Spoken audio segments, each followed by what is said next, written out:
ලක්විරෝ දායකත්ව ධර්මදේශනය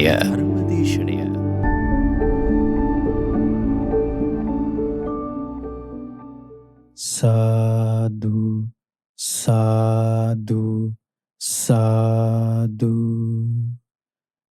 නමස්කාර වේවා බුදුරුවනට සැමදා බුදු හිමි සරණ යමි. නමස්කාර වේවා දම්රුවනට සැමදා සදහම් සරණ යමි. නමස්කාර වේවා සංඝරුවනට සැමදා මහා සංඝ සරණ යමි. නමස්කාර වේවා තුනුරුවනට සැමදා තිසරණ සරණ යමි. සාදු සාදු සාදු. අපගේ ගුරු දේවෝත්තමෝ කල්යාණ මිත්‍රෝ පින්වත් ලොකු ස්වාමීන් වහන්සේට අප හැමදෙනාගේ ගෞරවාදර නමස්කාරය වේවා. සාදු සාදු සාදු.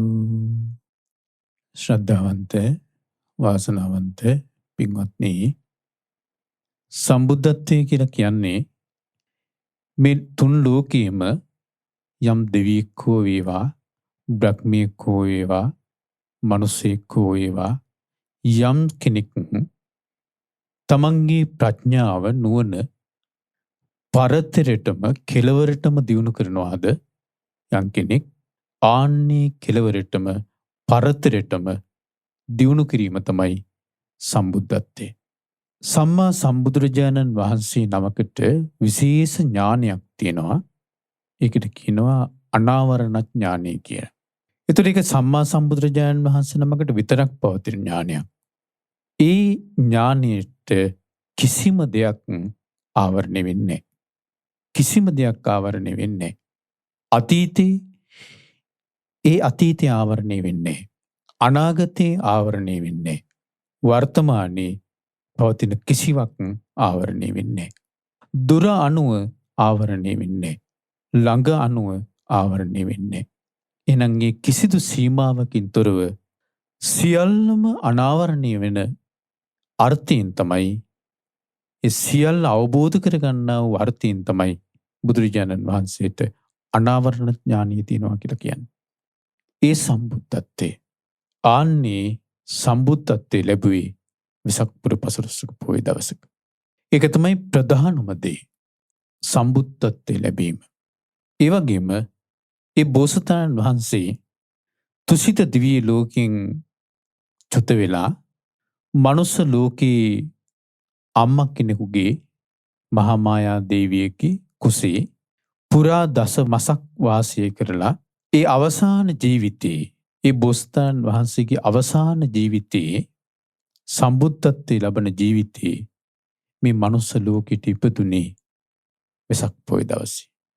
ඒ වගේම වසර 45ක් පුරාවට සම්බුද්ධ කෘත්‍ය කරලා තමන්ගේ ජීවිතයේ වයස අවුරුදු 80 වෙද්දී පරිනිර්වාණයට පත් වුණා ඒ සම්මා සම්බුදුරජාණන් වහන්සේ. ඒ මහා පරිනිර්වාණය සිදු වුණේ වෙසක් පොහොය දවසේ. ඒ අසිරිමත් සිදුවීම් තුන සිදු වුණු වෙසක් පොහොය තමයි, ඒ වෙසක් කාලය තමයි අපි මේ ගත කරන්නේ. ඒ වෙනුවෙන් තමයි මේ දේශනා මාලාව පැවැත්වෙන්නේ. ඉතින් අදට නියමිත දේශනාවේ නම සම්බුදු නුවණින් දුටු සසර පෝෂණය කරන ආහාර තමයි දේශනාවේ නම. එතකොට අපිට ඉගෙන ගන්න තියෙන්නේ ආහාර ගැන. ආහාර කියපුවාම කෙනෙකුට ඒ වචනේ ඇසූ පමණින්ම එයාට තේරෙන දේ තමයි අපි කන බොන ආහාර. ඉවත් ආහාර තමයි. එතකොට ඒ ආහාර ගැන කියා දෙන්න නම් බුදුරජාණන් වහන්සේ නමක් ඕනේ නැහැ. ආහාර ගැන ඕනතරම් දන්න කට්ටිය ඇති. බුදුරජාණන් වහන්සේත් ඒ ආහාර ගැන කියා දුන්නා. නමුත් මේ බුදුරජාණන් වහන්සේගේ මේ ආහාර පිළිබඳ කරන විග්‍රහය ඒක ඊට වඩා හාත්පසින්ම පුතුලයි, ගැඹුරුයි ආහාර ගැන කරන විග්‍රහය. ආහාර ගැන දේශනා ගණනාවක සඳහන් වෙනවා. සංයුත්ත නිකායේ දෙවෙනි පොත් වහන්සේ තුල තියෙන ආහාර සූත්‍රය කියලා සූත්‍රයක් තියෙනවා. ඒකෙත් ආහාර ගැන සඳහන් වෙනවා. සංයුත්ත නිකායේ දෙවෙනි පොත් වහන්සේ තුලම තියෙන මෝලිය පග්ගුණ කියලා සූත්‍රයක් තියෙනවා. ඒ සූත්‍රෙත් ආහාර ගැන සඳහන් වෙනවා. සංයුත්ත නිකායේ දෙවෙනි පොත් වහන්සේ තුලම තියෙන අත්තිරාග සූත්‍රය තුලත් ආහාර ගැන සඳහන් වෙනවා. විශේෂයෙන්ම ආහාර ගැන සඳහන් වෙන තවත් සූත්‍ර දේශනාවක් මජ්ක්‍ධිම නිකායේ පළවෙනි පොත් වහන්සේ තුල තියෙන සම්මාදිට්ඨි සූත්‍රය. මේ වගේ සූත්‍ර ගණනාවක ආහාර ගැන සඳහන් වෙලා තියෙනවා. මොකද්ද මේ ආහාර? බුදුරජාණන් වහන්සේ මේ සංයුත්ත නිකායේ දෙවෙනි පොත් වහන්සේ තුල තියෙන ආහාර සූත්‍රයේ වදාලා චත්තාරෝමි භික්කවේ ආහාරා භූතානං වා සත්තානං තිතියා සම්භවේසීනං වා අනුග්ගාය. බුදුරජාණන් වහන්සේ වදාලා පින්වත් මහණෙනි මේ ආහාර වර්ග 4ක් තියෙනවා. ආහාර 4ක් තියෙනවා. භූතානං වා සත්තානං තිතියා හටගත්තු සත්‍යයන්ගේ පැවැත්මටත් සම්භවේසීනං වා අනුග්ගාය හට ගන්න ඉන්න සත්‍යයන්ට අනුග්‍රහ පිණිසත් පවතිනා වූ ආහාර 4ක් තියෙනවා කියලා. කතමේ චත්තාරෝ මොකක්ද මේ ආහාර 4? කබලින්කාරෝ ආහාරෝ ඕලාරිකෝවා සුකුමෝවා. පළවෙනි ආහාරය කබලින්කාර ආහාරය. ඕලාරික හෝ වේවා සුකුම හෝ වේවා. ඒ කියන්නේ සියුම් හෝ වේවා කබලින්කාර ආහාරය පළවෙනි ආහාරයයි. පස්සෝ ද්විතීයෝ දෙවෙනි ආහාරය ස්පර්ශයයි. මනෝ සංචේතනා තතිය තුන්වෙනි ආහාරය මනෝ සංචේතනාවයි. විඥානං චතුත්තං හතරවෙනි ආහාරය විඥාන ආහාරයයි. එහෙනම් ඔන්න ආහාර 4. ඊතර මෙහිදී කබලින්කාර ආහාරය කියලා කිව්වේ දැන් බුදුරජාණන් වහන්සේ දැන් ওই ආහාර සූත්‍රයේ ආහාර ගැන කෙටියෙන්ම හඳුන්වපු විදිහ භාග්‍යතුන් වහන්සේ. ඊතර මේක තව තියෙනවා ඉතින් ඉස්සරහට. ඊපස්සේ විශේෂයෙන්ම ආහාර ගැන සඳහන් වෙලා තියෙන දේශනාවක් තමයි සම්මාදිට්ඨි සූත්‍රය. මජ්ක්‍ධිම නිකායේ පළවෙනි පොත් වහන්සේ තුල තියෙනවා සම්මාදිට්ඨි සූත්‍රය. සම්මාදිට්ඨිය ඇතිවීම සම්මාදිට්ඨියට පත්වීම ගැන සාරිපුත්ත මහරහතන් වහන්සේ වදාළ උතුම් දේශනාවක්.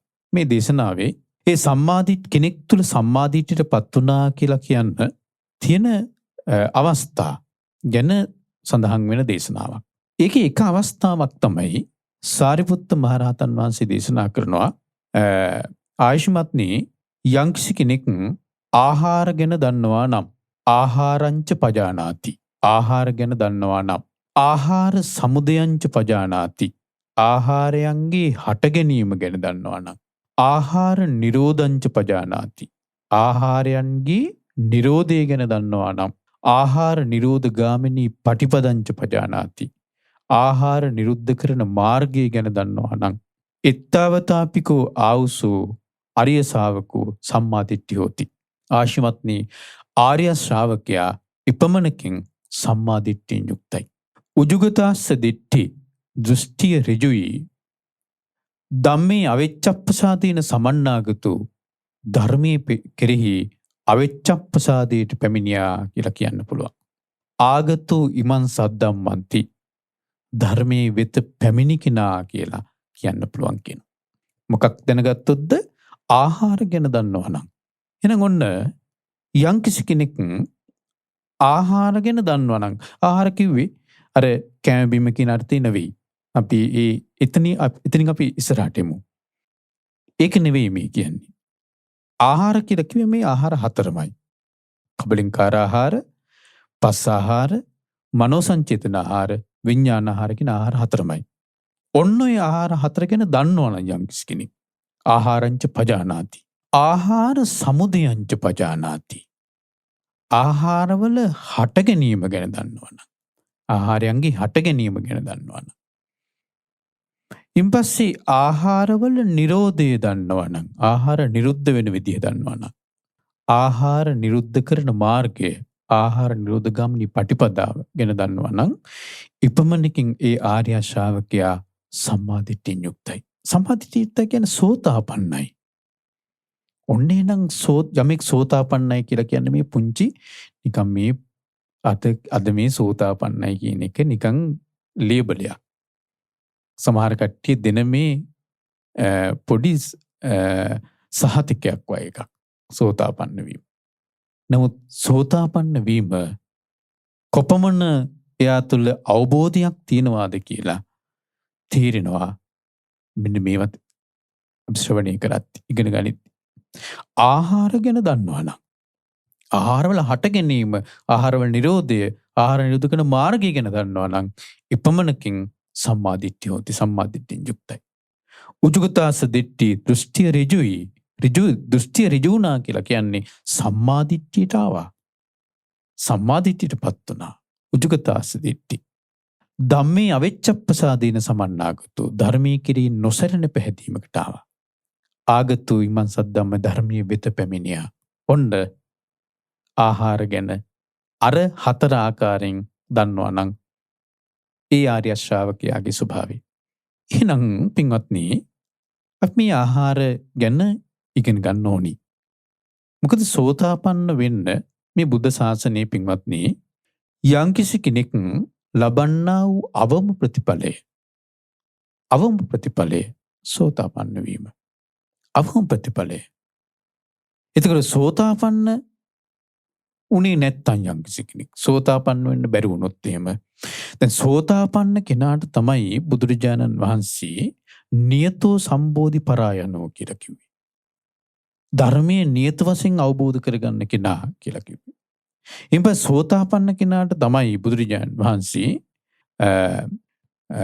සතර අපාය යන්නේ නැති කෙනා කියලා කිව්වේ. සතර අපාය නිදහස් කියලා. පරිමුත්තු නිරයා. සෝතාපන්න කෙනා ගැන බුදුරජාණන් වහන්සේ දේශනා කරන්නේ පරිමුත්තු නිරයා. සෝතාපන්න තත්වයෙන් පහළ කෙනා ගැන බුදුරජාණන් වහන්සේ පරිමුත්තු නිරයා කියලා දේශනා කරේ නැහැ. සංයුත්ත නිකාය 5 සෝතාපන්න සංයුත්තේ බුදුරජාණන් වහන්සේ පැහැදිලිව දේශනා කරලා තියෙනවා. සෝතාපන්න තත්වයෙන් පහළ ධම්මානුසාරී සද්ධානුසාරී දෙන්න ගැන බුදුරජාණන් වහන්සේ දේශනා කළේ පරිමුත්තු නිරයා කියලා නෙවෙයි. අගන්තා නිරයා කියලා. අගන්තා නිරයා. අගන්තා තිරච්ඡාන යෝනියා. අගන්තා පෙත්ති විෂයා. අගන්තා අපාය දුක්ගති විනිපාතා කියලා. ඔන්න ඒ ධම්මානුසාරී සද්ධානුසාරී දෙන්න ගැන බුදුරජාණන් දේශනා කළා. පරිමුත්තෝ නිරයා. පරිමුත්තෝ තිරච්ඡාන යෝනියා. පරිමුත්තෝ පෙත්ති විෂයා. පරිමුත්තෝ අපාය දුක්ගති විනිපාතා කියලා බුදුරජාණන් දේශනා කළේ සෝතාපන්න කෙනාට. එහෙනම් ඔන්න සෝතාපන්න කෙනා නිරයෙන් නිදහස්. පරිමුත්තෝ නිරයා. පරිමුත්තෝ තිරච්ඡාන යෝනියා. තිරිසං ලෝකයෙන් නිදහස්. තිරිසං අපායෙන් නිදහස්. පරිමුත්තෝ පෙත්ති විෂයා. ප්‍රේත ලෝකයෙන් නිදහස්. පරිමුත්තෝ අපාය දුක්ගති විනිපාතා. විනිපාත අපායෙන් දුර්ගති වූ විනිපාත අපායෙන් නිදහස්. එහෙනම් මෙන්න මේ 4 අපායෙන් නිදහස් කිව්වා සෝතාපන්න කෙනා. සෝතාපන්න තත්ත්වෙන් ඉහළට.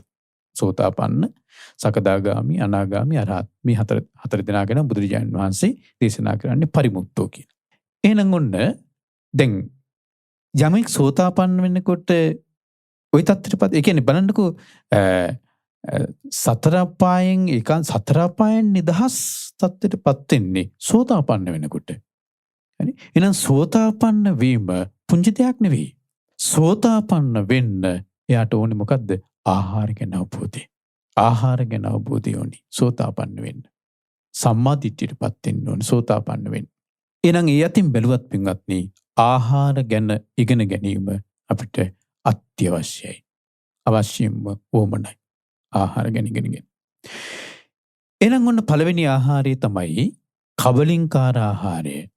කබලින්කාර ආහාරය කිව්වහම මේක ඕලාරිකෝවා සුකුමෝවා. කබලින්කාරෝ ආහාරෝ ඕලාරිකෝවා සුකුමෝවා. ඕලාරික කියන්නේ ගොරෝසු. සුකුම කියලා කියන්නේ සියුම්. දැන් ගොරෝසු ආහාර කියලාක දැන් මේවා සාපේක්ෂයි. එක ආහාරයකට සාපේක්ෂව තව ආහාරයක් සියුම් වෙන්න පුළුවන්. එහෙමත් බෙදන්න පුළුවන් අපිට. එහෙමත් නැත්නම් මෙහෙ බෙදන්නත් පුළුවන්.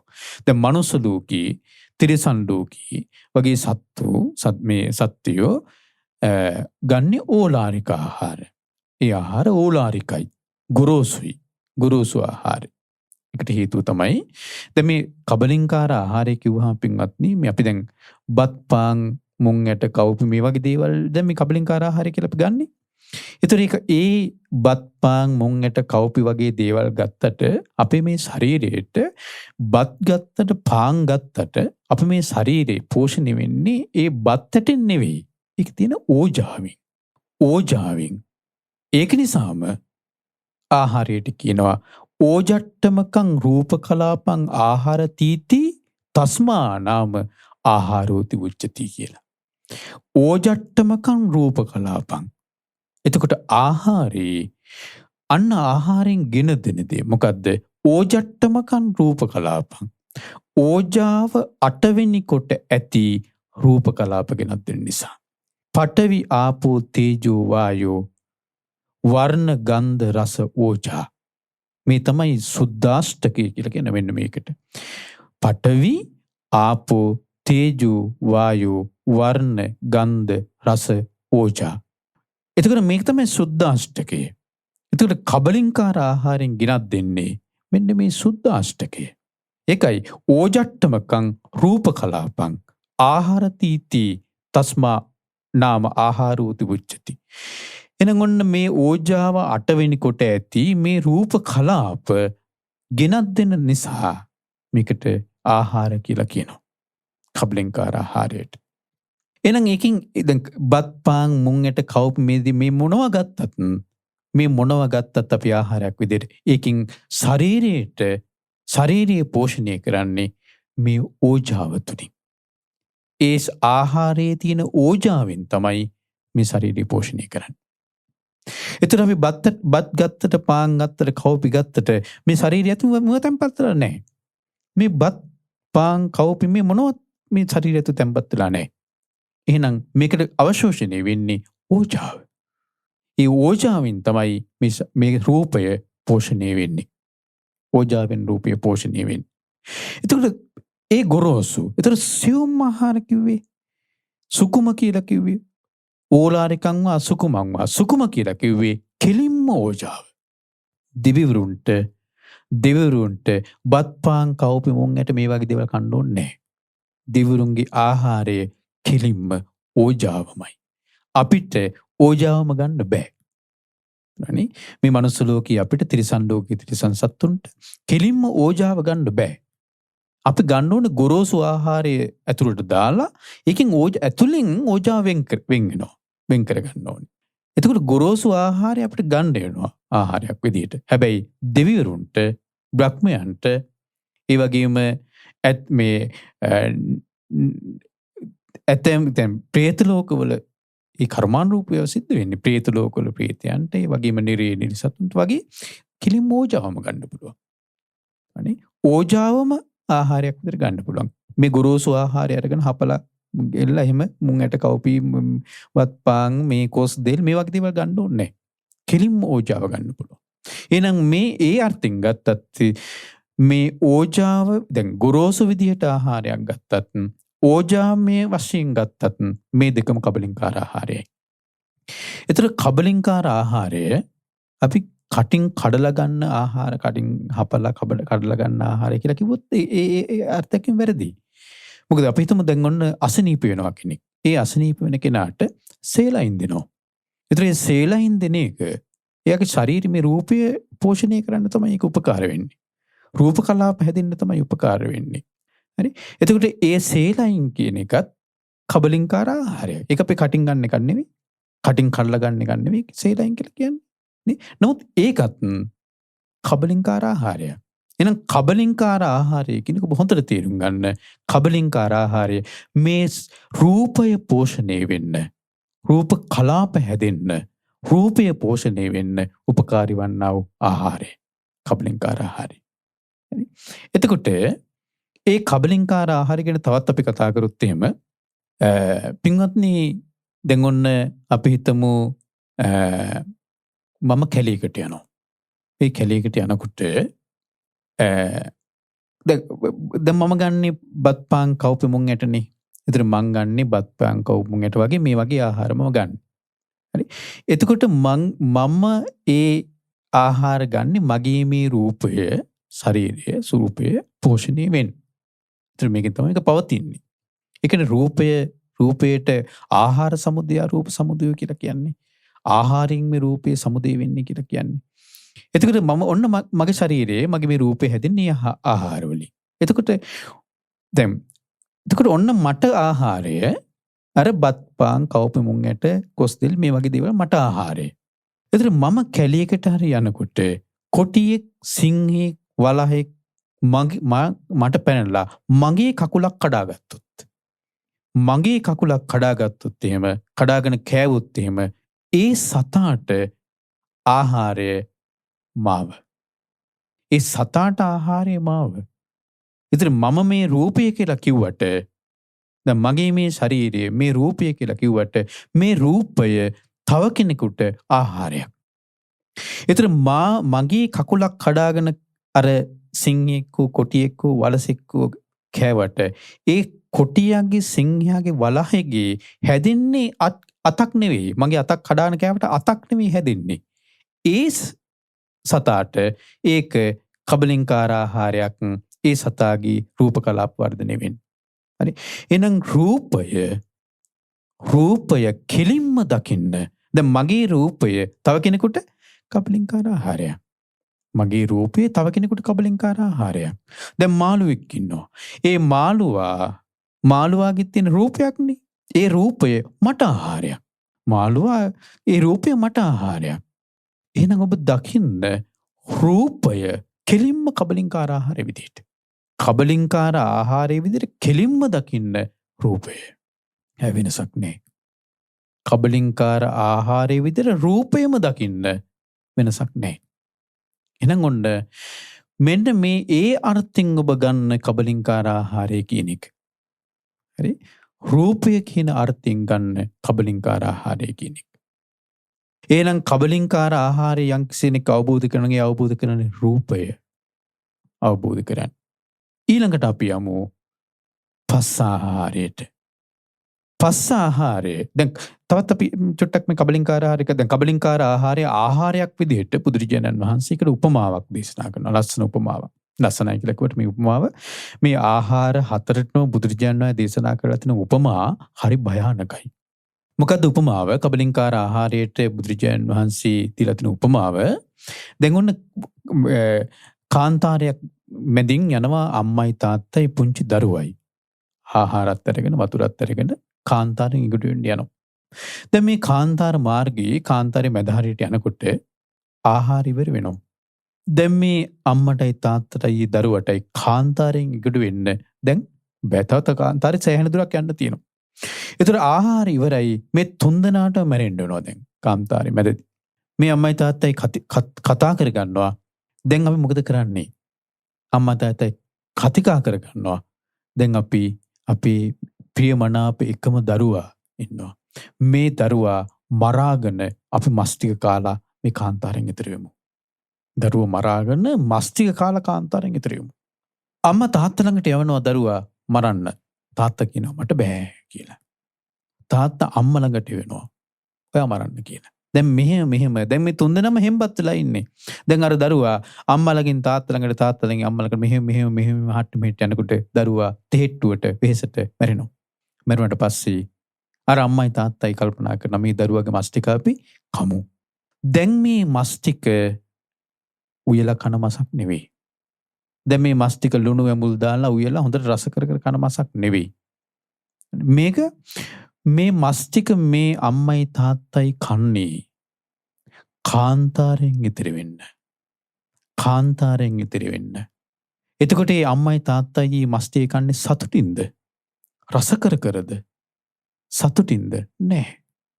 බුදුරජාණන් වහන්සේ අපිට දේශනා කළා කබලින්කාර ආහාරය ගැන ওই විදිහට දකින්න. මේකෙන් ලොකු පාඩමක් බුදුරජාණන් වහන්සේ අපිට කියා දෙනවා. කබලින්කාර ආහාරය ওই විදිහට දකින්න. අපි රස කර කන ආහාරය රස කර කන කබලින්කාර ආහාරය ඔන්න බුදුරජාණන් වහන්සේ අපිට දකින්න කිව්වා ওই විදියට. ඔබ දානයක් දුන්නත් ඒ දෙන දානෙ තියෙන කබලින්කාර ආහාරය. ඔබ කඩේකට ගිහිල්ලා කෑවත් ඒ කෑමේ තියෙන්නේ කබලින්කාර ආහාරය. ඔබ ගෙදර උයාගෙන කෑවත් ඒ කෑමේ තියෙන්නේ කබලින්කාර ආහාරය. ඔබ ගහකින් යමක් කඩාගෙන කෑවත් එතන තියෙන්නේ කබලින්කාර ආහාරය. ඔබ පොළවෙන් යමක් හාරගෙන කෑවත් එතන තියෙන්නේ කබලින්කාර ආහාරය. මේ ඔක්කොම කබලින්. කොච්චර රස වුණත්, කොච්චර නීරස වුණත්, කොච්චර වටිනා වුණත්, වටිනා වෙන්න පුළුවන් ආහාරය කොච්චර මිල අධික වුණත් ඒ සියලු දේ කබලින්කාර ආහාරය. ඒ කබලින්කාර ආහාරය බුදුරජාණන් දකින්න කිව්වා අන්න අර අම්මයි තාත්තයි තමන්ගේ එකම පුතා එකම දරුවගේ මස්තික අනුභව කරනවා කියන අදහස ඇති කරගන්න කිව්වා. ඒ කියන්නේ මොකද්ද? මේ කබලින්කාර ආහාරය ගන්නේ මේ සසර කතරින් එතර වෙන්න මේ කය පවත්වන්නයි. නේ බුදුරජාණන් වහන්සේ ශ්‍රාවකයාටනේ. දැන් මේක වෙන කෙනෙකුට කිව්වොත් එහෙම හිනා වෙයි. මේ බුදුරජාණන් වහන්සේගේ ශ්‍රාවකයා, බුදුරජාණන් වහන්සේ ශ්‍රාවකයාගේ අරමුණ මොකද්ද? ශ්‍රාවකත්වයේ ගන්නේ අපි. ඇයි අපි බුදුරජාණන් වහන්සේ නම සරණ යන්නේ? සරණ යන්නේ කකා ඉන්න නෙවෙයි. රස කර කන්න නෙවෙයි. බුදුරජාණන් වහන්සේ නමක් සරණ යන්නේ වෙනත් අපේක්ෂාවන් වලට නෙවෙයි. තථාගත බුදුරජාණන් වහන්සේ නමක් අපි සරණ යන්නේ සසරෙන් එතෙර වෙන්න. සබ්බ දුක්ඛ නිස්සරණ නිබ්බාන සච්චිකරණත්තාය කියලා මේ පැවිදි උතුමන් වහන්සේලා පැවිදි වෙන්නේ. හරි? ගිහි උදවියටත් බුදු කෙනෙක් සරණ යන්නේ සසර කතරින් එතෙර වෙන්න. සසරින් එතෙර වෙන්න. එහෙනම් ඒ සසරින් එතෙර වෙන්න ගමනට මේ කය පවත්ත ගන්න උපකාරයක් වෙනස විතරයි කබලින්කාර ආහාරය ගන්න කිව්වේ. කබලින්කාර ආහාරය ගන්න කිව්වේ. එහෙනම් ඔන්න එතන නවතින්න කබලින්කාර ආහාරය ගැන. එතන ඉන්න කබලින්. ඔබ රස ආහාරයක් ගත්තත්, කොච්චර රස ආහාරයක් ගත්තත්, කොච්චර වටිනා ආහාරයක් ගත්තත් එතන එහෙම හිතන්න ඒ ආහාරය ගැන. එතකොට ඒ ආහාරය අපි කන්නේ, ඒ ආහාරය අපි කන්නේ, ආහාරය භුක්ති විඳින්නේ උඩ පැන හිනා වෙවි, එහෙමත් නැත්නම් රස කර සතුටු වෙවි නෙවෙයි. එහෙනම් එහෙම ගන්නවා නම් බුදුරජාණන් වහන්සේ අනුශාසනාව නෙවෙයි අපි. ඊන් පස්සේ ආහාරය අපිට ಗುಣ කියන්න දෙයක් නැහැ. ඒ ආහාරයේ ಗುಣ කියන්න අපිට දෙයක් නැහැ. අර අම්මයි තාත්තයි අර මේ ආහාරය ගන්නකොට ඒ ಗುಣ කී ඒ කාලේ වෙරලා කියනවාද මේක රසයි, පුදුම රසක්, හරි රසයි. ඒව නැහැ. බුදුරජාණන් වහන්සේ ශ්‍රාවකයාට මේ බුදුරජාණන් වහන්සේ දේශනා කරන්නේ කබලින්කාර ආහාරය ගැන ඔය විදිහට දකින්න. පස් ආහාරය දෙවෙනි එක. ස්පර්ශය ආහාරයක්. ස්පර්ශය කියලා කිව්වේ ආධ්‍යාත්මික ආයතන 6යි, බාහිර ආයතන 6යි, විඥානයයි එකතු වීම. ස්පර්ශය. ආධ්‍යාත්මික ආයතන 6 කිව්වේ ඇස කන නාසය දිවකය මනස. බාහිර ආයතන කියලා කිව්වේ රූප, ශබ්ද, ගන්ධ, රස, පහස, අරමුණු. ඒ ආධ්‍යාත්මික ආයතන 6යි බාහිර ආයතන 6ත් එක්ක විඥානය එකතු වෙනවා. ආන්නේ එකතු වීමට කියනවා ස්පර්ශය කියලා. ඇසයි රූපයයි විඥානය එකතු වෙනවා. ඒකට කියනවා චක්කු සම්පස්සය, ඇසේ ස්පර්ශය.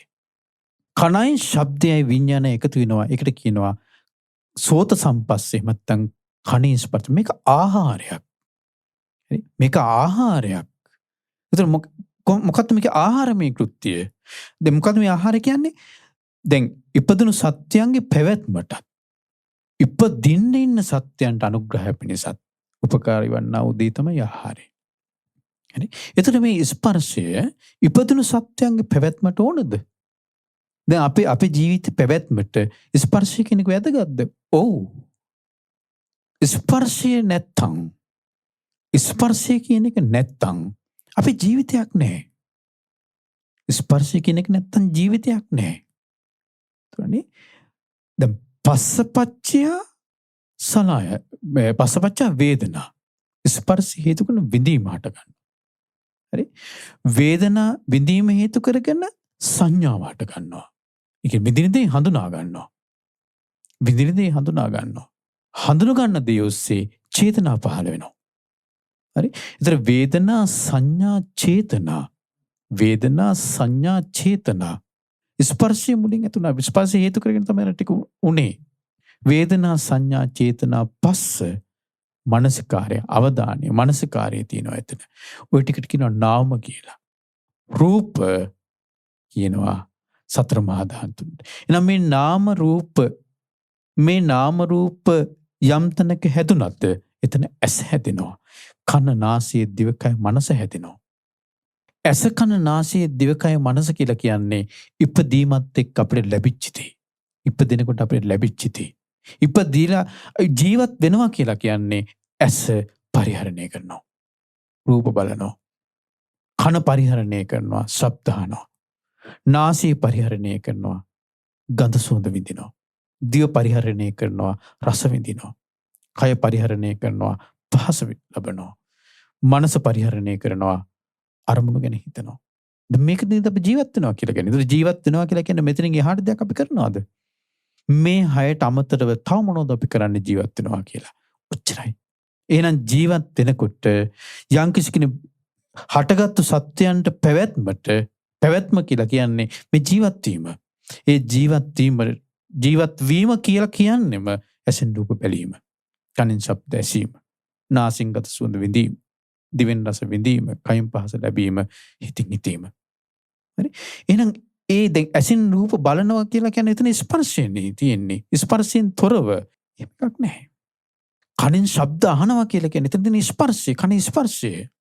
එහෙනම් හටගත්තු සත්‍යයන්ට පැවැත්ම, හටගත්තු සත්‍යය පවතිනවා කියලා කියන්නේ ස්පර්ශය කරනවා. ස්පර්ශය ඇති වෙනවා. ස්පර්ශය ඇතිවීම.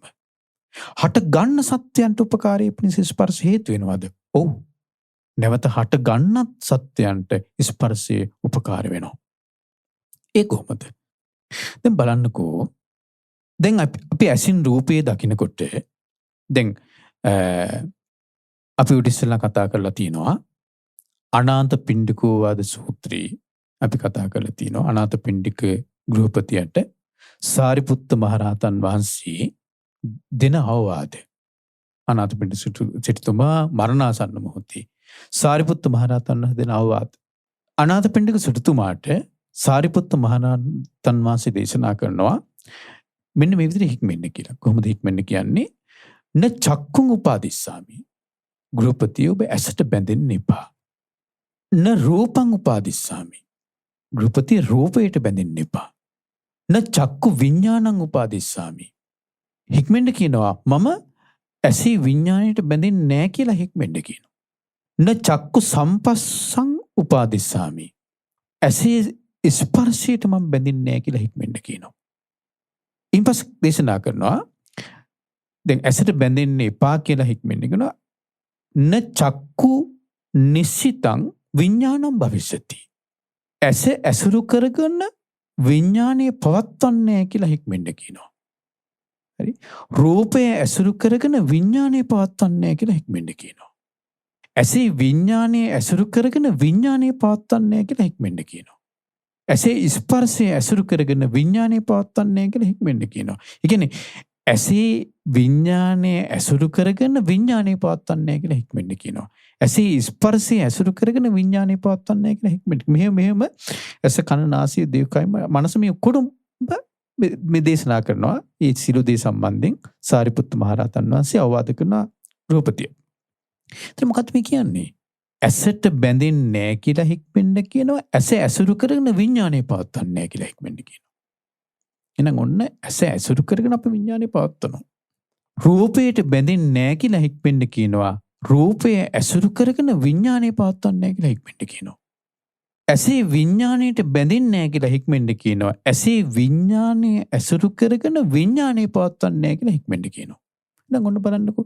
ඇසේ විඤ්ඤාණය ඇසුරු කරගෙන නැවත විඤ්ඤාණය පවත්වනවා. ඒ කියන්නේ එපා කියලා කියන්නේ. එහෙම කරන්නේ නැහැ කියලා හික්මෙන්න කියලා කියන්නේ. ඇසේ විඤ්ඤාණය ඇසුරු කරගෙන නැවත විඤ්ඤාණය පවත්වනවා. ඇසේ ස්පර්ශයට බැඳෙන්නේ නැහැ කියලා හික්මෙන්න කියනවා. ඇසේ ස්පර්ශය ඇසුරු කරගෙන නැවත විඤ්ඤාණය පවත්වන්නේ නැහැ කියලා. ඇසේ ස්පර්ශය ඇසුරු කරගෙන නැවත විඤ්ඤාණය පවත්වනවා. එයි දැන් ඔය අපි කරන දේ ඇසේ ස්පර්ශය ඇසුරු කරගෙන නැවත විඥානය පැවැත්වීම අපි කරන දේ. සාරිපුත්ත මහරහතන් වහන්සේ අනාථ පිණ්ඩික සිටුතුමාට කියනවා එහෙම කරන්න එපා. එහෙම නොකරමේ හික්මෙන්න කියනවා. එහෙම කරන්නේ නැහැ කියලා හික්මෙන්න කියනවා. ඇයි එහෙම කරන්නේ නැහැ කියලා හික්මෙන්න කියලා කියන්නේ? ඇසේ ස්පර්ශය ඇසුරු කරගෙන නැවත විඥානය පවත්වනකොට නැවත ස්පර්ශය හැදෙනවා. ඔන්නෝකට කියනවා ස්පර්ශ සමුදය. පස්ස සමුදය. ඇසේ ස්පර්ශය ඇසුරු කරගෙන නැවත විඥානය පවත්වනකොට ස්පර්ශ සමුදය හැදෙනවා. ස්පර්ශ සමුදය හැදෙනවා එතකොට. එහෙනම් ස්පර්ශ සමුදය හැදෙන්නේ ඇයි? ඇස ඇසුරු කරගෙන නැවත විඥානය පවත්වන්න පුළුවන් වෙලා තියෙන්නේ පුළුවන්නේ ඇස අනිත්‍යයි කියලා දන්නේ නැති නිසා. අවබෝධයක් නැති නිසා. රූපය ඇසුරු කරගෙන නැවත විඥානය පවත්වන්න පුළුවන් වෙලා තියෙන්නේ රූපය අනිත්‍ය වුණා කියලා දන්නේ නැති නිසා. හටගත්තු ඇස නිරුද්ධ වුණා කියලා දන්නවා නම් දකින්නවා නම් හටගත්තු රූපය නිරුද්ධ වුණා කියලා දන්නවා නම් දකින්නවා නම් එයාට නැවත ඒ ඇස ඇසුරු කරගෙන ඒ රූපය ඇසුරු කරන විඥානය පවත්වන්න දෙන්නේ පවත්වන්නේ. ඇසේ විඥානය ඇසුරු කරගෙන නැවත විඥානය පවත්වන්න එපා කියනවා. ඒතර අපි පවත්වනවා. ඒ පවත්වන්නේ ඒ විඥානය නිරුද්ධ වුණා කියලා අනිත්‍යයි කියලා හටගත්තු විඥානය නිරුද්ධ වුණා කියලා දන්නේ නැති නිසා. එහෙනම් දන්නවනම් පවත්වන්න විඥානයක් නැහැ. හරි? ඒ විඥානය පවත්වන්න විඥානයක් නැහැ. ඒක නිරුද්ධ වෙලා ගිහිල්ලා. ස්පර්ශය නිරුද්ධ වෙලා කියලා දන්නේ නැති නිසා තමයි ඇසේ ස්පර්ශය ඇසුරු කරගෙන නැවත විඥානය පවත්වන්නේ. ස්පර්ශය නිරුද්ධ වුණා කියලා දන්නවා නම් ස්පර්ශය නිරුද්ධ වෙන්නේ ඇස නිරුද්ධ වෙනකොට. රූපය නිරුද්ධ වෙනකොට. විඥානය නිරුද්ධ වෙනකොට ස්පර්ශය නිරුද්ධයි. එහෙනම් ඒක නිරුද්ධ වුණා කියලා දන්නේ නැති නිසා ඒක නිරුද්ධ නොවී තියන්නේ නැහැ. නිරුද්ධ වෙනවා. නමුත් අවබෝධයක් නැහැ. අපි දන්නේ නිරුද්ධ වුණා කියලා. අපි දන්නේ නිට්ටයයි කියලා. අනිත්‍යයි කියලා නෙවෙයි නිට්ටයයි කියලා. එහෙනම් ඔන්නේ නිරුද්ධ වුණු ස්පර්ශය නිරුද්ධ වුණා කියලා දන්නේ නැති නිසා නැවත අපි විඥානය පවත්වනවා. ආන්න එතකොට නැවත ස්පර්ශය මේකට කියනවා ස්පර්ශ සමුදය.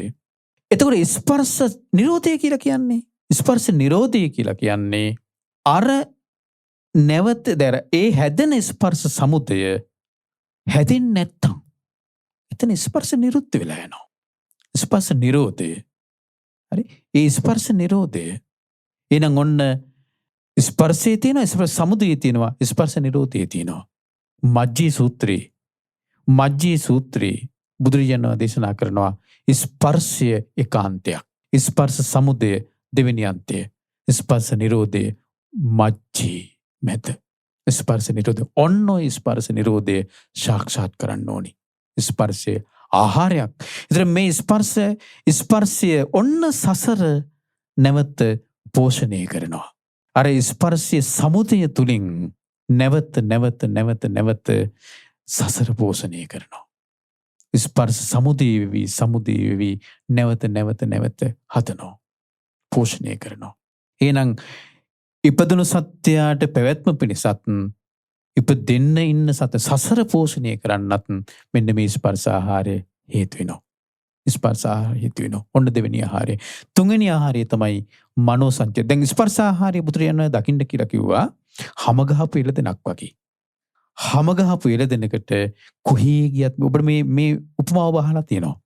ඒතර හැම ගහපු එළදෙනට කොහේ ගියත් බේරුමක් නැහැ. ඒකෙන් ගැලවිල්ලක් නැහැ. ස්පර්ශ ආහාරය ඒ වගේ. අපිට ස්පර්ශයෙන් ගැලවුණු එක ක්ෂණයක් නැහැ. එක මොහොතක් නැහැ. එක මොහොතක් තියෙනවා නම් ස්පර්ශයෙන් ගැලවුණු එතන අපි නිවන් දකිනවා.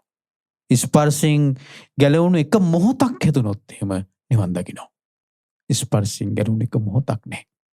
ඒක නිසා ස්පර්ශය ඔන්න ස්පර්ශ ආහාරය ඔය විදිහට දකින්න. තුන්වෙනි ආහාරය මනෝ සංචේතන ආහාරය. මනෝ සංචේතන ආහාරය කියලා කිව්වේ චේතනාව. මනෝ සංචේතනාව කියලා කිව්වේ චේතනාව. එහෙමත් තවත් විදිහට කියනවා නම් සංස්කාර. තවත් විදිහට කියනවා නම් කර්මය. ඒතර මේක ආහාරයක්. ඉපදුණු සත්‍යයේ පැවැත්මට චේතනාව ඕනද? ඔව්. ඉපදුණු සත්‍යයේ පැවැත්මට චේතනාව ඕනි. අපි ඉපදිලා ජීවත් වෙනවා කියලා කියන්නේ සෑම දෙයක්ම කරන්නේ චේතනාවක් පහළ කරලා. චේතනාවක් පහළ නොකර කරන එකම දෙයක්වත් නැහැ. හරි? හැම දෙයක්ම කරන්නේ චේතනාවක් පහළ කරලා. ඔබ විශ්වාස කරන්න එකක් නැති වෙයි. ඇසිපිය ගහන්නේ චේතනා පහළ කරලා කිව්වොත්. ඇසිපිය ගහන්නේ චේතනා පහළ කරලා.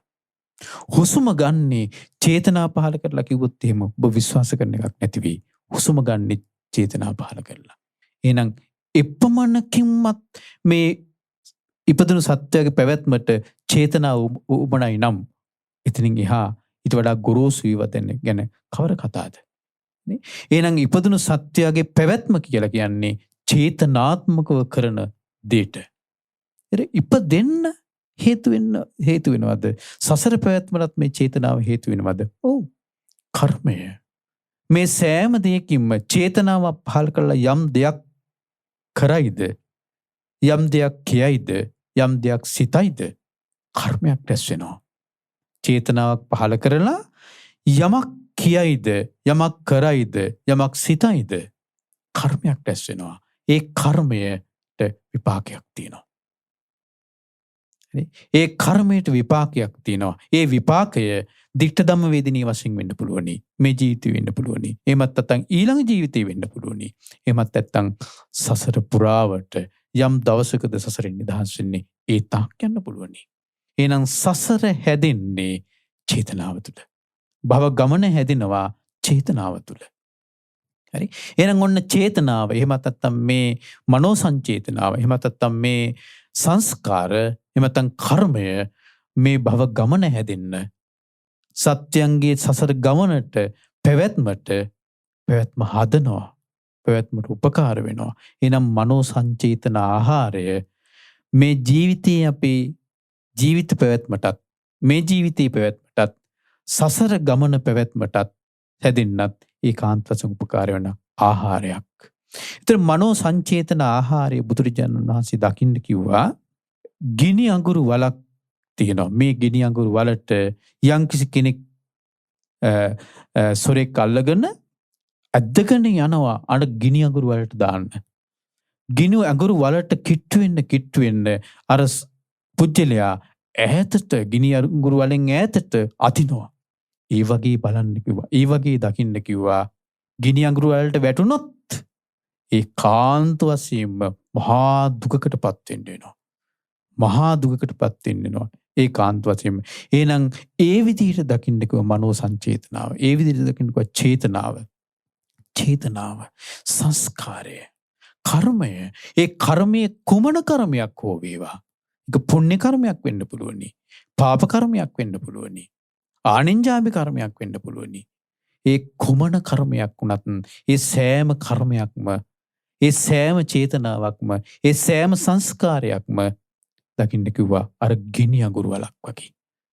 ඔබට හිතෙන්න පුළුවනි පාප කර්ම නම් එහෙම දකින්න පුළුවන්. පුණ්‍ය කර්ම කොහොමද එහෙම දකින්නේ? බුදුරජාණන් වහන්සේ දේශනා කරන්නේ පුණ්‍ය කර්මත් එහෙම දකින්න කියලා.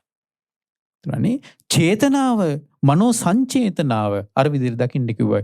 මේ පින මේ පවට කියන්නේ පවට හැදෙන චේතනාව විතරක් නෙවෙයි. පිනට හැදෙන චේතනාවත්. ඒතර පින් කරන්න එපායිද? නෑ, පින් කරන්න එපා කියන එක නෙවෙයි කියන්නේ. පින තුලිමුත් හැදෙන්නේ දුකමයි. සසර ගමනමයි. සසර ගමන නම් හැදෙන්නේ එතන දුක. පින තුලිනුත් හැදෙන්නේ දුක. ආනෙන්ජාවි සංස්කාර තුලිනුත් හැදෙන්නේ දුක. අපුඤ්ඤාවි සංස්කාර තුලිනුත් හැදෙන්නේ දුක.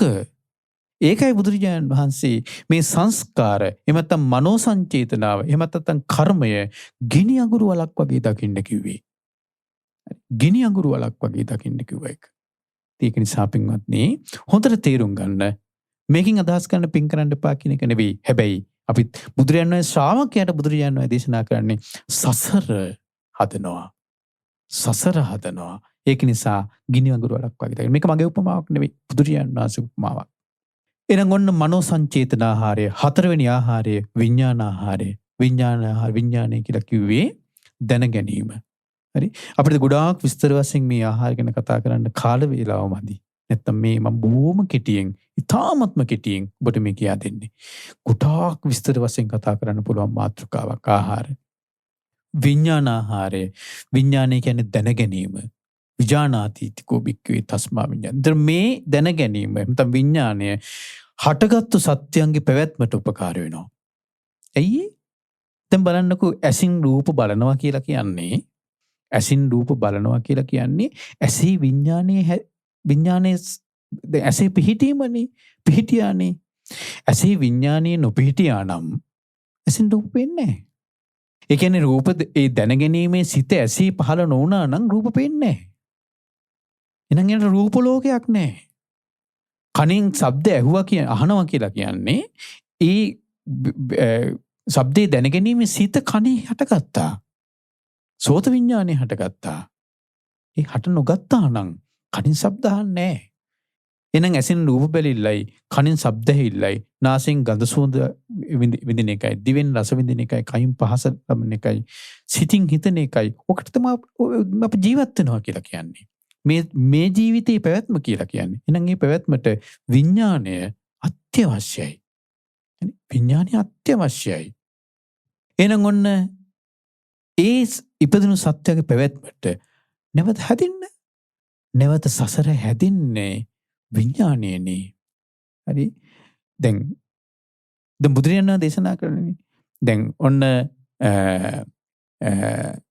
නැවත උපතක් හැදෙනවා කියලා කියන්නේ නැවත කර්මාන් රූපව යම් තැනක විඥානය පැලවීම. විඥාන බීජේ පැලවීම. කම්මං කෙත්තං විඥානම් බීජං තණ්හාසිනිහෝ. අවිජ්ජා නීවරණානං සත්තානං තණ්හා සංයෝජනානං හීන ධාතුයා විඥානම් පතිට්ඨිතං. පත්තනා පතිට්ඨිතා. චේතනා පතිට්ඨිතා. දැන් බලන්නකෝ. කම්මං කෙත්තං කර්මයේ කුඹුර. විඥානයේ බීජය. එහෙනම් විඥාන කියන්නේ පැලවෙන දේ බීජය. විඥානම් බීජ. තණ්හා සිනිහෝ. තණ්හාව තෙතමනේ. අවිජ්ජා නීවරණානං සත්තානං. අවිද්‍යාව කියන නීවරණයෙන් වැසුණු. තණ්හා සංයෝජනානං. තණ්හාව කියන සංයෝජනයෙන් බැඳුණු සත්තානං සත්‍යයා. හීන ධාතුයා විඥානම් පතිට්ඨිතං.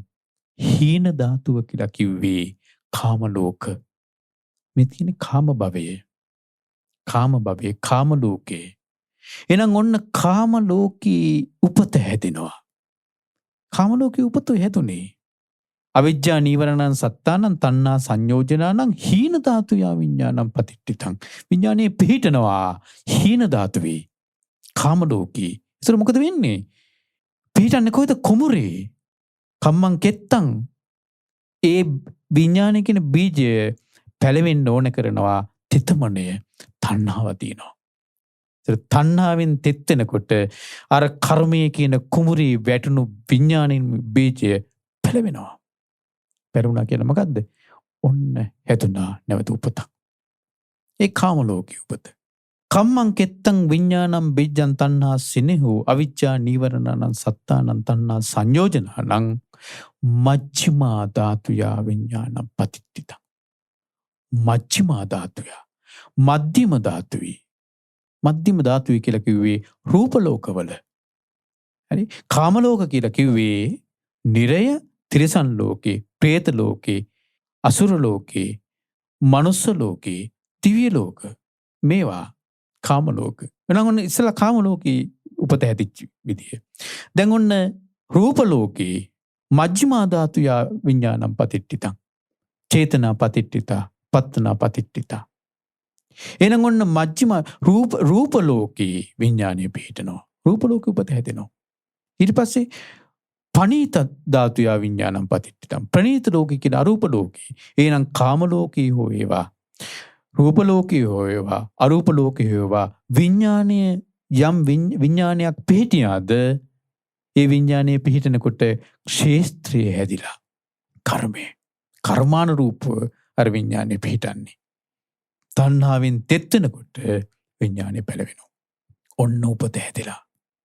එහෙනම් විඥාණය මේ ජීවිතයේ පවතින්නත් විඥානයේ ඍජුවම බලපෑවා. ආහාරමය කෘත්‍ය. නැවත උපත හැදෙන්නත් විඥාණයෙන් තමයි ඒක හැදුනේ. විඥානය බලපෑවා. එහෙනම් පින්වත්නි විඥාන ආහාරයේ බුදුරජාණන් වහන්සේ දකින්න කියලා කිව්වා. රජ්ජුරුව අල්ලගෙන උදේට අනින්න කියනවා උල්පහරවල් 100ක්. ඉන්පස්සේ දවල් කාලේට අනින්න කියන උල්පහරවල් 100ක්. රාත්‍රී කාලේට අනින්න කියන උල්පහරවල් 100ක්.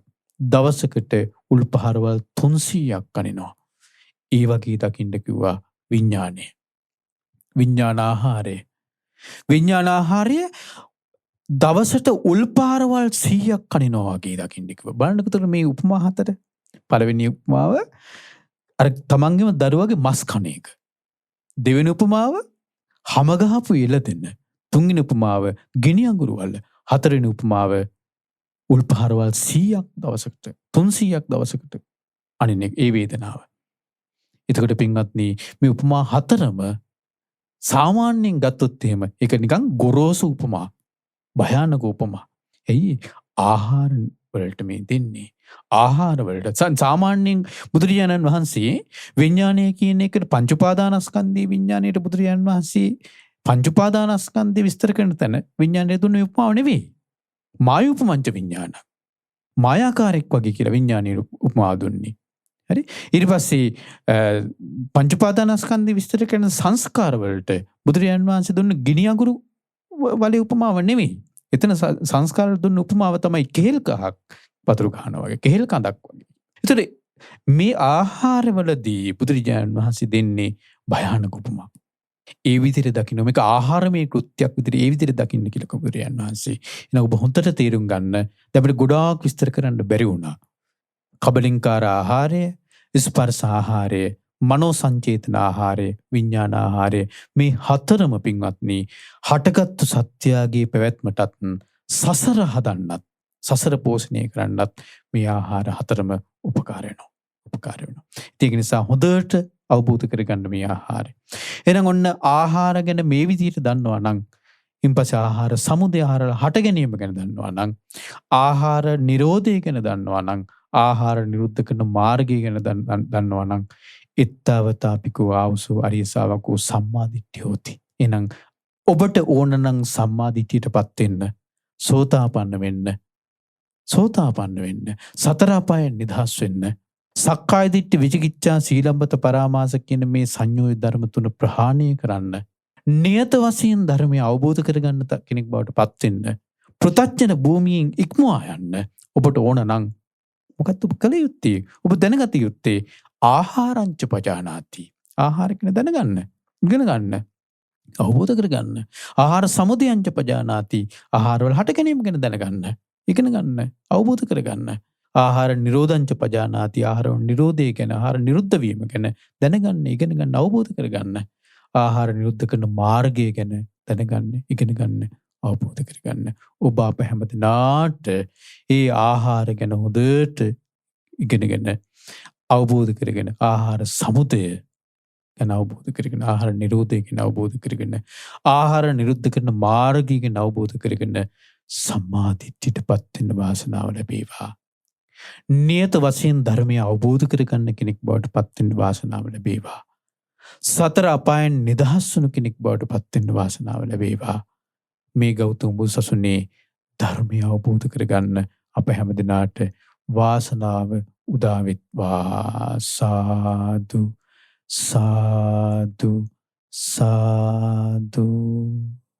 පින්වත්නි, අදින වෙසක් සදහම් දේශනාව සඳහා අනුග්‍රහය දරන්නේ ජයේ නිවස කොස්සින්න රඹුක්කන යන ලිපිණේ පදිංචි බී.ජී. හීම්මැණිකේ, අයි.ආර්. Chandrawathi Menike, G. R.. Suresh Premaratne, G. R.. Sunil Ranjith Premaratne, TM. පිංචි අම්මා, එච්.ආර්. චන්ද්‍රලතා, එල්.එම්.ජී. රසිකා දීපානි, හේමාවතී මැණිකේ, සුසිලා කටුගම්පල සහ එල්.එම්.ජී. යසෝ රස්මිත යන පින්වත් පිරිස විසින් ප්‍රධාන අරමුණ දැනට අසනීප තත්ත්වයෙන් පසුවන බී.ජී. හීම්මැණිකේ මෑණියන්ට නිදුක් නිරෝගී සුවපත් භාවය සහ දීර්ඝායුෂ ප්‍රාර්ථනා කිරීම. ඉතින් ඒ පිංගුතුන්ගේ මේ උතුම් දේශනාව සඳහා අනුග්‍රහය දරලා ධර්ම දානමේ පින රැස් කරගත්තා. මා මේ උතුම් ධර්මය ඔබට කියා දීලා ධර්ම දේශනාමේ පින රැස් කරගත්තා. ඔබ සියලු දෙනා මේ උතුම් ධර්මයේ ශ්‍රවණය කරලා ධර්ම ශ්‍රවණමේ පින රැස් කරගත්තා. අපි සියලු දෙනා එකතුලා මේ රැස් කරගත්තු සීල පුණ්‍ය ධර්මයන් මුලින්ම අපි අනුමෝදන් කරමු පින්කම සීලූම දෙවියන්ට. සියලු දෙවියෝ මේ පින් අනුමෝදන් වෙත්වා.